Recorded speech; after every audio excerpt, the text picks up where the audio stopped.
I'm Nick Hamman, and today's episode of Hammy Eats, we're out in Midrand to find out how a former flight attendant who lost his job built this food empire you see around me. We're here at the Hot Pot Kitchen. This is going to be exciting. Traditional vendor food done the right way.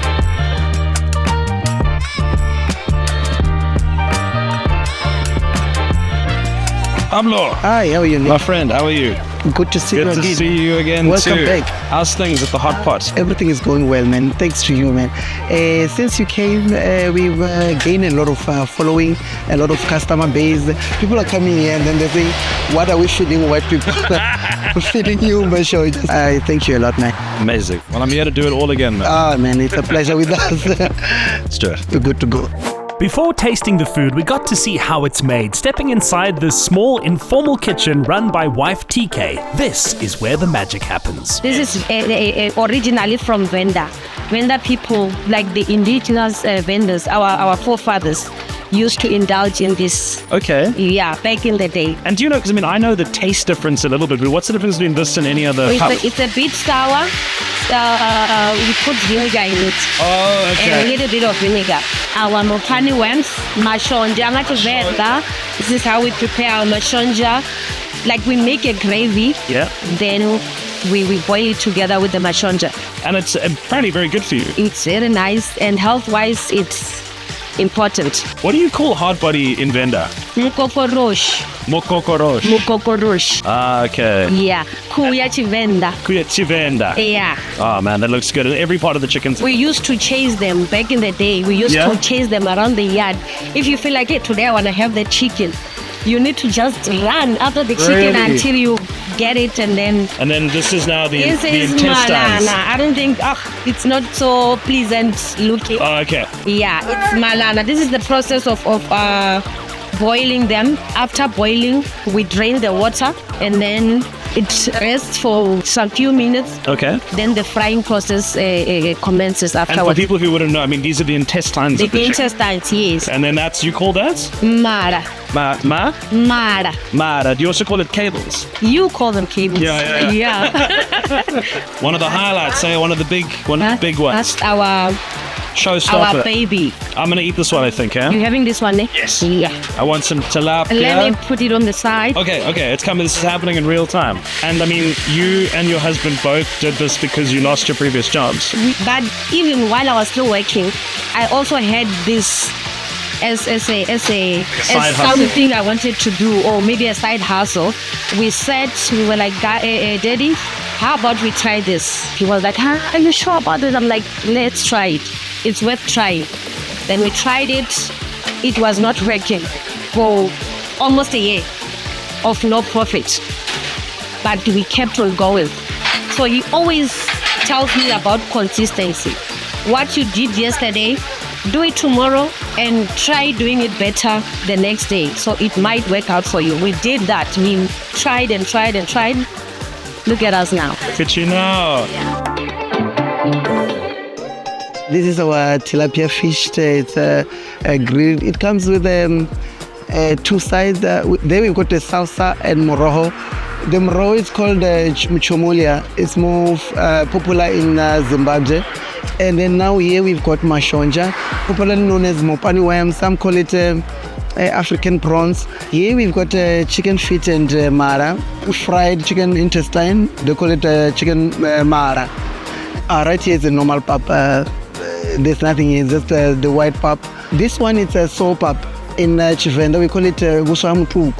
So this is our special dish. We have it on a daily, every day. In Sepedi they call it papaya tini. You know what makes that yellow? Do you know? Yes, we got the yellow maize meal. Okay. That we use with this. Should I eat some food? Yeah, you can taste the mashonja there with the gravy. It's so funny because a lot of South Africans have never eaten this before. Yes, they it's they find it weird, eh? Yeah. So it's more popular in the north. I'm convinced also because I think one day this will be considered a superfood. You can find this at Spa. You can find this at Spa? Yeah, the Spa group do sell this, but selected Spa. Okay, more in the north. Yes. You should try this food. Don't be put off by the fact that it's got a head and tiny little pincer-looking things. I mean, also I'm going to grab this fish. But you guys are working incredibly hard here. I mean, you're open every day, Yes. from the morning to the night. You don't have a huge staff complement. There's not that many people working here. I think in total we are 8.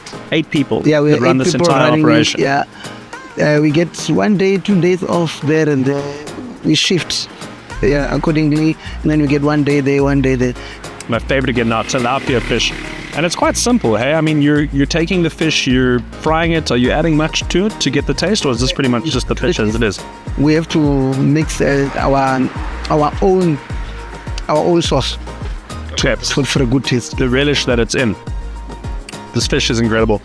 I would highly recommend, if you haven't had tilapia fish, to come here, mix it with some spinach and a little bit of relish, and enjoy. I call this cables, but you call it? And Mara. In Juvenda we call them Mara. In Spediki Malana, with chicken feet and gizzards and livers and stuff. But here we got gizzards here. You can check. This one, it was done with the gizzards. That's nice, eh? Very nice. So this also would turn a lot of people off who don't know about it. Very popular in large parts of South Africa and Africa.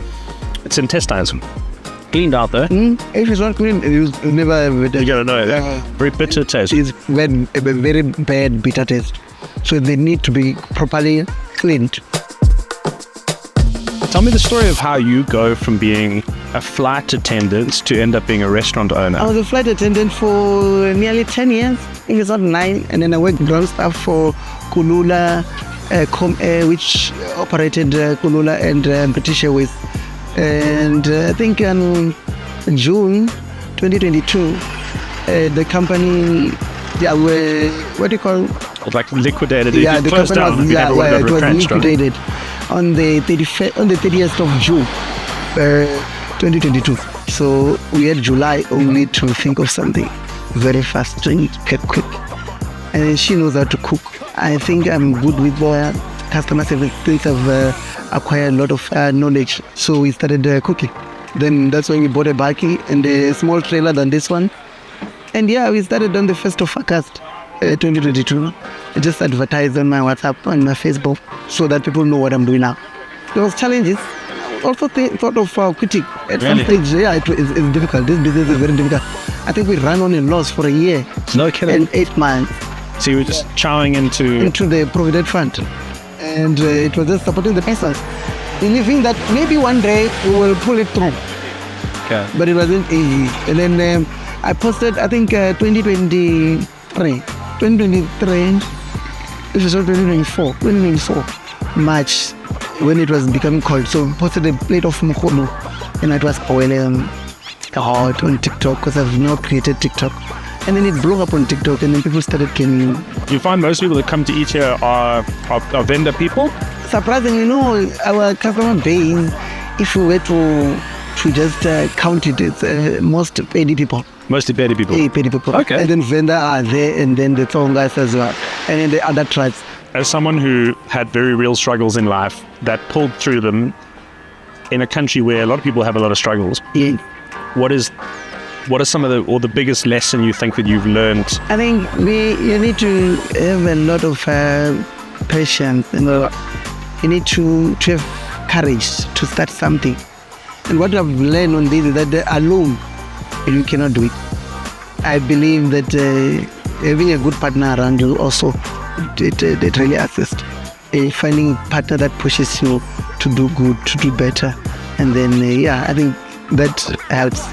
If you want to eat proper traditional South African food with a massive vendor influence, you got to come here out in Midrand, Gallagher Estate, to the Hot Pot Kitchen. These guys know what they're doing. Pablo and his wife have built a beautiful business. Make sure to like and subscribe. We'll see you in the next one. Goodbye.